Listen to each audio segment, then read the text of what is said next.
Hola a todas y a todos. Vamos a hacer otro problema de física relativista, física moderna, que salió en la llamada de Valencia en junio de 2018. Dice lo siguiente: la energía cinética de una partícula es un 50% de su energía en reposo. Calcula su energía relativista total en función de su energía en reposo y calcula también la velocidad de la partícula. Como dato nos dan la velocidad de la luz en el vacío. En el apartado A nos pide la energía total en función de la energía en reposo. Aquí os he dejado los resultados, tanto el apartado A como el apartado B, por si los tenéis bien y no queréis ver el vídeo. ¿Vale? Luego, en el apartado A tenemos que la energía total relativista es la suma de dos términos, la energía en reposo más la energía cinética. Tenemos que dejar todo en función de la energía en reposo, el término lo dejamos igual, ¿vale? Y la energía cinética, fijaos que nos dice que es el 50% de la energía en reposo. Eso simplemente significa que la energía cinética es el 50 partido 100 de la energía en reposo. Es decir, la energía cinética es 0,5 veces, o la mitad, que la energía en reposo. Vamos allá, 0,5 veces el sub 0, y esto nos sale un 1,5 veces la energía en reposo. Tendríamos calculado el apartado A. En el apartado B nos piden el cálculo de la velocidad. Luego, fijaos, la velocidad está relacionada con el factor de Lorentz. El factor de Lorentz, si recordáis, era 1 partido raíz cuadrada de 1 menos v cuadrado partido c cuadrado. Si sabemos el factor de Lorentz, podemos despejar de aquí la velocidad.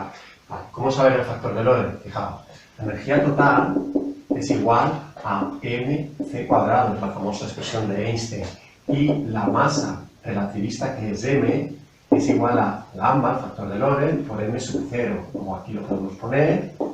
Y resulta que tenemos que m sub 0 por c cuadrado es el valor de la energía en reposo. Luego aquí nos da gamma por e sub 0.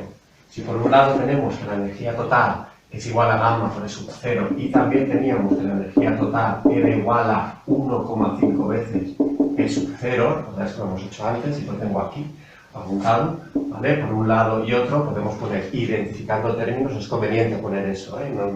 Para que el corrector de selectividad lo tenga claro, que no sabéis hacer. ¿Vale? Tendremos que gamma es igual a 1,5. Vale.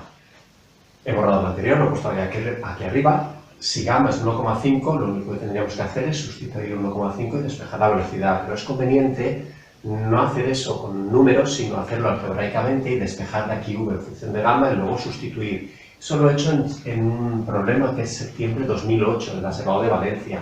Nos da una expresión que es la siguiente: c partido gamma, si no me equivoco, gamma al cuadrado menos 1. Luego, eso no me lo sé de memoria, lo acabo de hacer, ¿vale? Sustituimos aquí los valores, 3 por 10 a la 8, partido 1,5, raíz cuadrada de 1,5 al cuadrado menos 1. Y eso lo tengo apuntado por aquí, lo que nos va a dar es 2,24 por 10 a la 8 metros por segundo a la menos 1. Pues ya tenemos calculado el valor de la velocidad de esta partícula. Espero que lo hayáis entendido. Venga, nos vemos.